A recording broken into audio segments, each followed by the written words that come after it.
Hi friends, అందరికీ వేడి వేడి సాబుదానా కట్లెట్. ఒక బౌల్లో సాబుదానా వాటర్ వేసుకొని 2 hours సోక్ చేసుకోవాలి.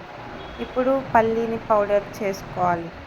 2 hours సోక్ చేసుకున్న సాబుదానాలో మ్యాష్డ్ పొటాటోస్ వేసుకోవాలి. బాయిల్ చేసుకొని మ్యాష్ చేసుకోవాలి. ఇప్పుడు ఆ చేసుకున్న పల్లీ పౌడర్, కరివేపాకు, పచ్చిమిర్చి, జీలకర్ర వేసుకోవాలి. కొంచెం ఉప్పు, కారం, సాల్ట్ తగినంత వేసుకోవాలి. ఇంకా కొంచెం అల్లం వెల్లుల్లి పేస్ట్, కొన్ని డ్రాప్స్ లెమన్ వేసుకోవాలి. మొత్తం మిక్స్ అయ్యేలా మిక్స్ చేసుకొని వీటిని బాల్స్ చేసుకోవాలి.